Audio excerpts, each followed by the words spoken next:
Você já sentiu que existe algo na história da humanidade que simplesmente não bate, como se uma parte crucial tivesse sido apagada, esquecida, proibida? Antes do dilúvio, existia um mundo sombrio, repleto de mistérios, seres enigmáticos e segredos que desafiam tudo o que conhecemos.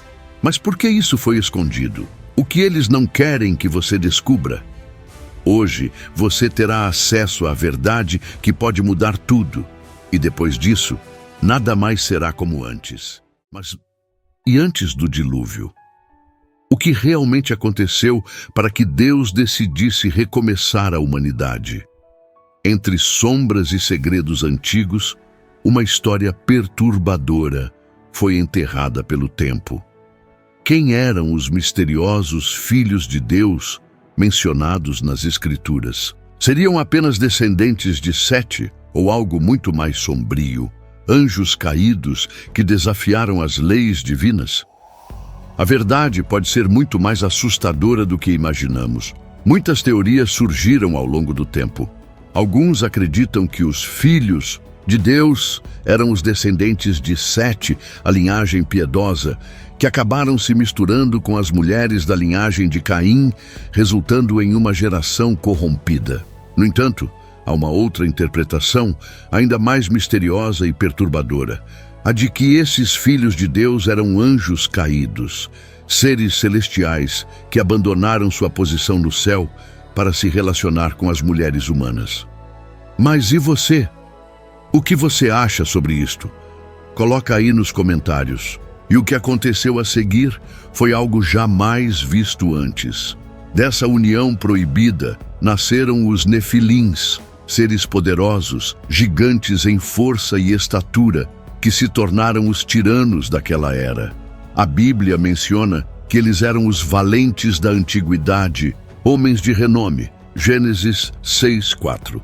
Mas renome por quê? Os relatos antigos indicam que os Nefilins dominaram a terra com brutalidade, tornando-se reis e senhores das cidades. Eles subjugaram povos, ergueram impérios e espalharam a violência de maneira ainda mais cruel do que os descendentes de Caim.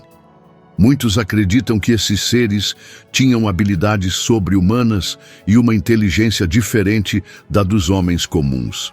Mas esses gigantes não apenas conquistavam e guerreavam, eles também levaram os homens à idolatria e ao pecado absoluto. A humanidade, que já estava se distanciando de Deus, mergulhou ainda mais no ocultismo, nas práticas perversas e na total rebeldia contra o Criador. O mundo estava fora de controle. Deus observava tudo isso. Ele via a corrupção espalhada, via os homens se afastando cada vez mais dele, via os Nefilins dominando a terra com violência, via a impiedade crescendo. E então, uma decisão foi tomada no coração do Criador. O Senhor viu que a maldade do homem se multiplicara sobre a terra e que toda a imaginação dos pensamentos do seu coração era só má continuamente. Então, o Senhor se arrependeu de haver feito o homem sobre a terra, e isso lhe pesou no coração. Gênesis 6, 5 e 6. Deus, que havia criado tudo com amor e perfeição, agora via sua criação mergulhada no caos. O pecado havia tomado proporções insustentáveis, e a terra estava corrompida de tal maneira que não havia mais como continuar daquele jeito. Foi então que Deus decidiu: o mundo precisava ser julgado.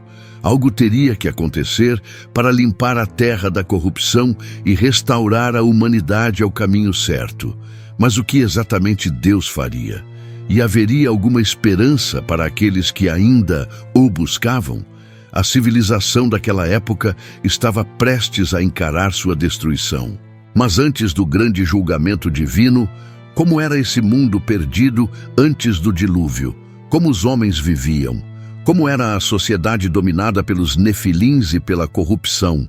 A resposta está na próxima parte da história: a civilização perdida. Antes do dilúvio, o mundo antes do dilúvio era completamente diferente do que conhecemos hoje.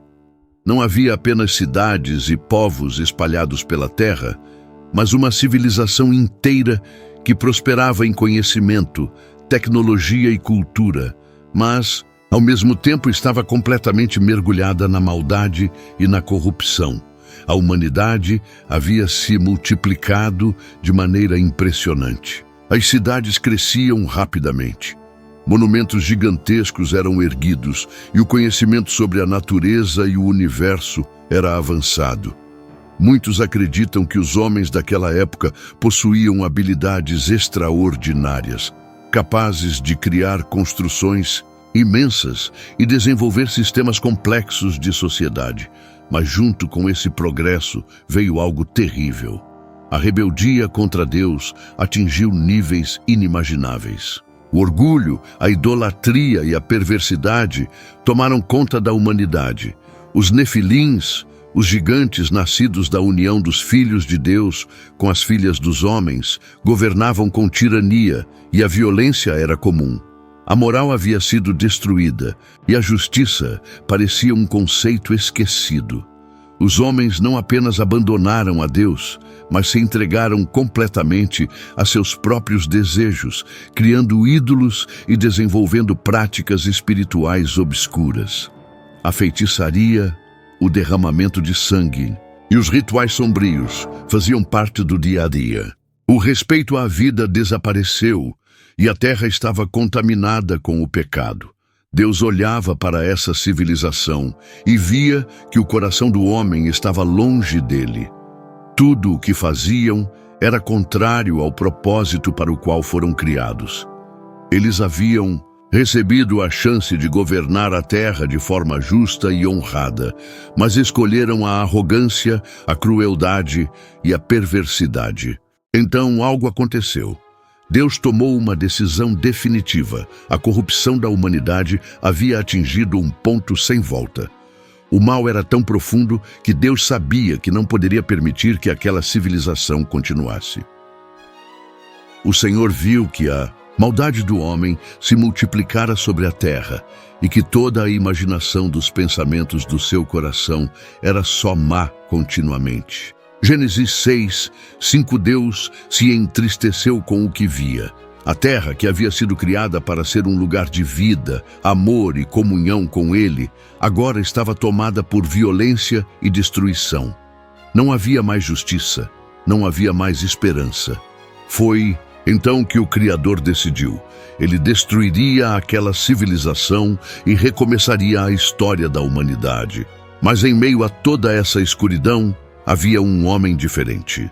Um homem justo que ainda caminhava com Deus, mesmo vivendo em um mundo completamente corrompido. Esse homem se chamava Noé. Deus encontrou em Noé um coração fiel. Enquanto o mundo inteiro se afastava do Criador, Noé permaneceu firme. E foi a ele que Deus revelou seu grande plano. A construção de uma arca, um barco gigantesco que salvaria a vida dos justos e preservaria a criação. Mas como Noé reagiu a esse chamado? Como ele poderia construir algo tão grandioso enquanto o mundo zombava dele? Descubra isso no decorrer desta história, em O Chamado de Noé e a Construção da Arca.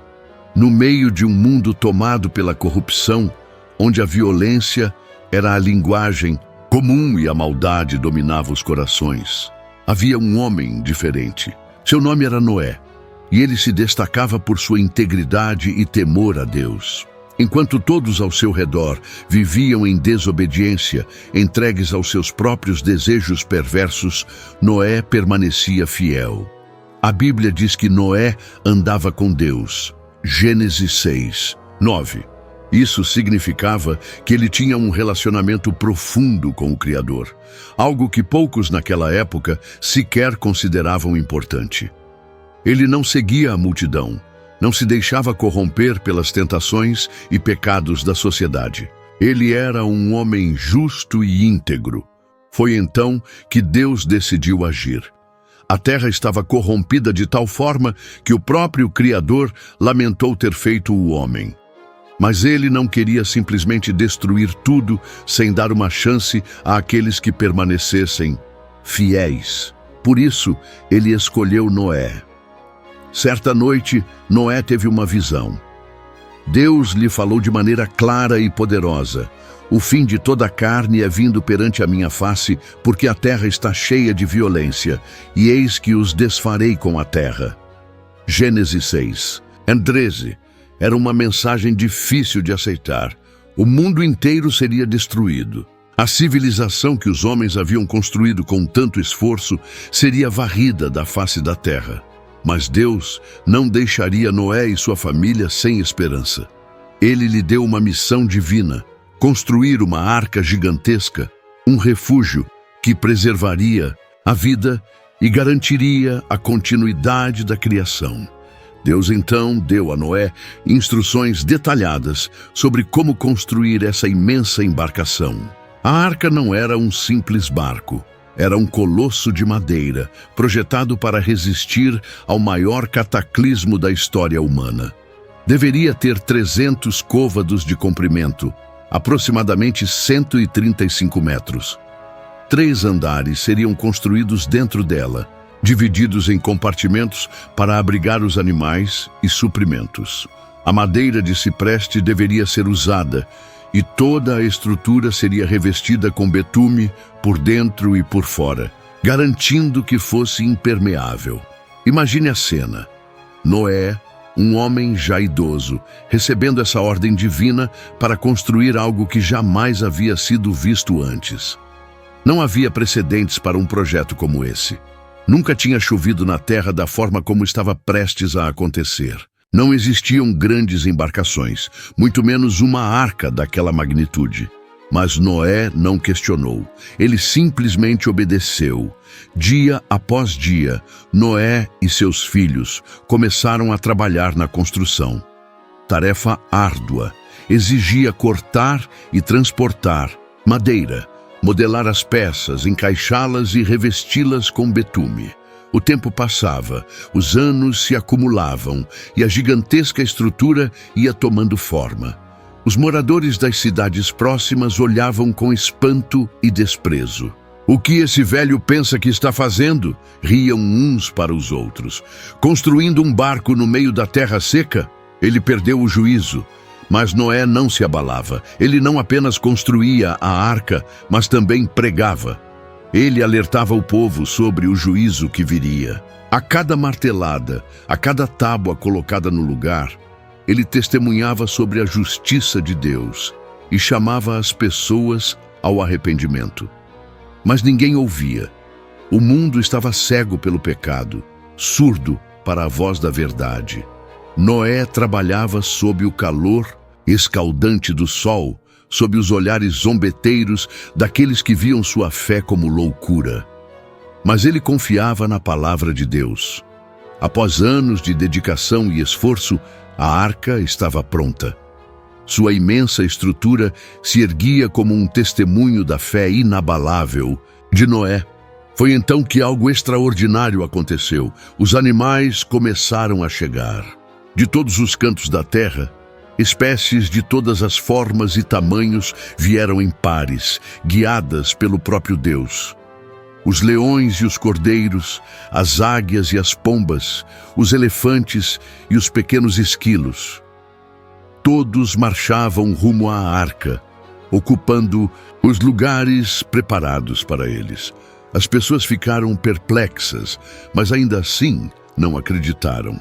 Mesmo vendo um evento sobrenatural diante dos seus olhos, se recusaram a aceitar que Deus estava enviando um aviso. Enquanto Noé e sua família faziam os últimos preparativos para a tempestade que mudaria o mundo para sempre, a humanidade continuava a zombar, riam, faziam piadas e seguiam vivendo suas vidas como se nada estivesse para acontecer. Eles acreditavam que Noé era apenas um velho tolo e que tudo aquilo era uma grande loucura. O que eles não sabiam era que o tempo estava acabando. O julgamento de Deus estava às portas.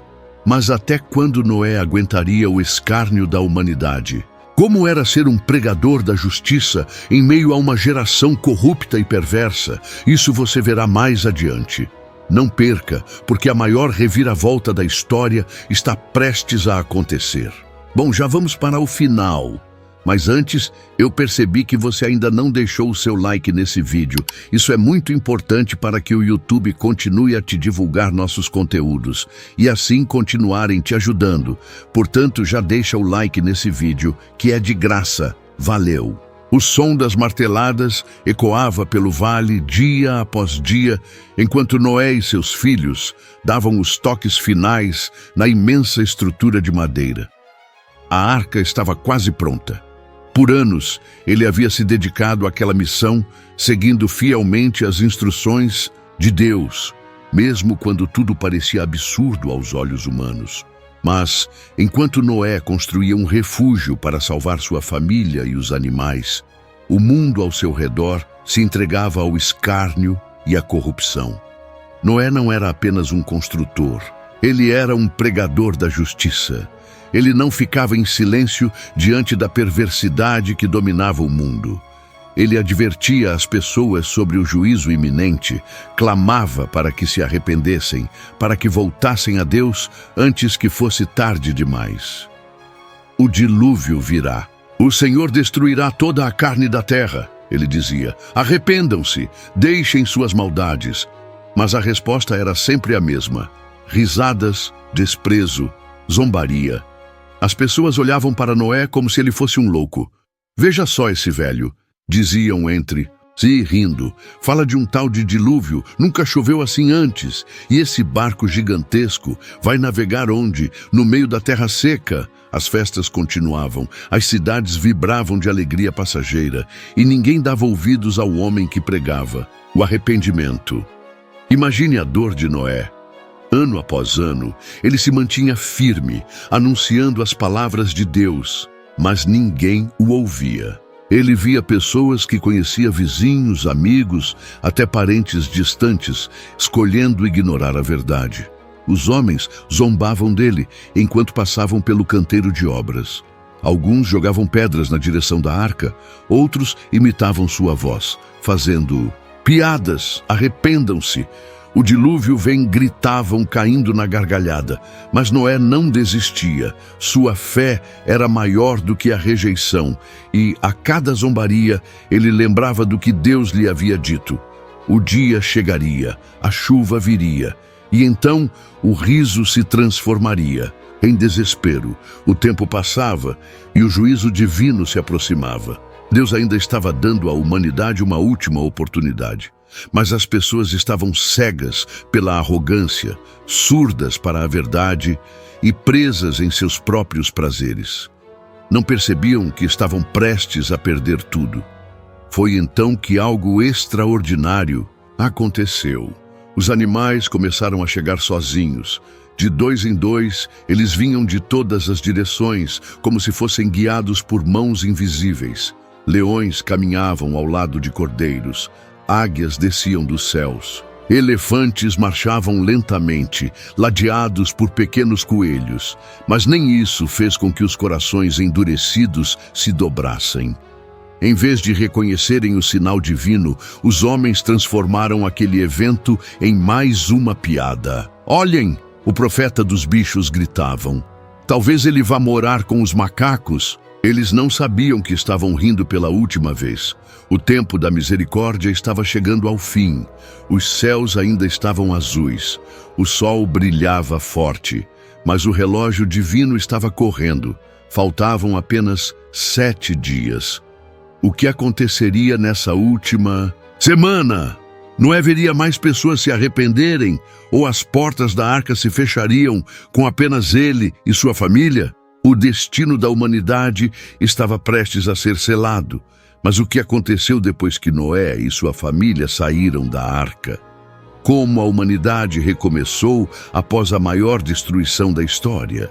E qual foi o plano de Deus para esse novo começo? Resposta está no desfecho desta jornada. Não perca os próximos acontecimentos. O tempo da paciência de Deus havia se esgotado. A última semana antes do dilúvio havia começado. Noé e sua família observavam o mundo à sua volta. Nada parecia diferente. O sol ainda brilhava no céu. As pessoas ainda riam, dançavam e viviam suas vidas como se nada estivesse prestes a acontecer. Mas Noé sabia. Ele sentia no coração o peso daquilo que estava por vir. Então Deus falou novamente: dentro de 7 dias farei chover sobre a terra por 40 dias e 40 noites. A contagem regressiva havia começado. Noé, sua esposa, seus filhos e as esposas deles reuniram os últimos suprimentos e entraram na arca. Os animais já estavam acomodados, cada um em seu devido lugar, como se compreendessem que aquele era o refúgio preparado para eles. Mas do lado de fora, o mundo seguia como sempre. Homens e mulheres zombavam de Noé até o último instante. Eles não sabiam que estavam rindo pela última vez. E então, no 7º dia, algo aconteceu. O céu, antes azul, escureceu como nunca antes. Nuvens densas se acumularam e o vento soprou forte, trazendo consigo um frio estranho. As pessoas olhavam para cima, inquietas. Um trovão cortou o céu e então as primeiras gotas caíram. Mas essas não eram gotas comuns. Eram pesadas, incessantes, cortantes. A terra, sedenta por séculos de umidade, logo se tornou lama. E a chuva não parava. De repente, as águas começaram a brotar também do solo. Fontes subterrâneas se abriram e rios jorraram para fora da terra como se estivessem furiosos. O mundo se partia. Foi quando a porta da arca, que até então estava aberta, se fechou sozinha. O estrondo ecoou pelo vale. A misericórdia de Deus havia se encerrado. Lá fora, o pânico tomou conta. O riso deu lugar ao desespero. Homens e mulheres corriam, seguravam seus filhos, batiam desesperadamente na madeira da arca, implorando por uma segunda chance. Noé, abra a porta! Nós acreditamos agora, nos deixe entrar. Mas era tarde demais. A água subia depressa. Casas eram levadas, templos ruíam, montanhas desapareciam sob a fúria do dilúvio. O maior império da história humana antes do dilúvio havia sido varrido da existência. E então, o mundo foi silenciado pela água. A arca, agora um minúsculo ponto em meio ao infinito oceano de destruição, flutuava ao sabor das ondas. Lá dentro, Noé e sua família se mantinham firmes. Tinham alimento, tinham abrigo. Mas o mais importante, tinham a promessa de Deus de que sobreviveriam. O tempo passou. Choveu por 40 dias e 40 noites sem cessar. Quando finalmente a chuva parou, ainda levariam meses até que a água começasse a baixar. O mundo como era antes não existia mais. Depois de muito tempo, a arca repousou no topo de uma montanha, mas ainda havia água por toda parte. Como saber quando poderiam sair? Noé teve uma ideia, soltou um corvo. O pássaro voou em círculos, mas nunca voltou. Talvez tenha encontrado algum lugar para pousar. Talvez tenha se cansado e se perdido nas águas. Dias depois, Noé soltou uma pomba. Ela voltou sem encontrar descanso. 7 dias se passaram e ele tentou novamente. Dessa vez, a pomba retornou com algo no bico, um ramo de oliveira. A vida estava renascendo. Pouco tempo depois, Noé, sua família e todos os animais saíram da arca. Pisaram novamente na terra firme, e a primeira coisa que Noé fez foi erguer um altar a Deus. E então, algo maravilhoso aconteceu. Nos céus surgiu um brilho colorido como nunca antes visto. Este é o meu arco, disse Deus, um sinal da aliança entre mim e toda criatura da terra. Nunca mais destruirei o mundo com águas. Era o primeiro arco-íris da história. Um símbolo de esperança, um recomeço para a humanidade. Noé olhou para sua família. Eles eram os primeiros de um novo mundo. O passado havia sido apagado, mas o futuro estava diante deles, cheio de novas promessas. O dilúvio não foi apenas uma catástrofe, foi um reinício, mas um reinício forçado, onde os sobreviventes carregavam o peso de um passado perdido e um futuro incerto, o que restou daquela civilização, o que foi silenciado para sempre. As marcas desse evento ainda estão por toda parte em textos antigos, em lendas, em mistérios que insistem em não desaparecer. Mas agora você já sabe, a história real é muito maior do que nos contaram. E as peças desse quebra-cabeça proibido estão mais próximas de serem reveladas do que nunca.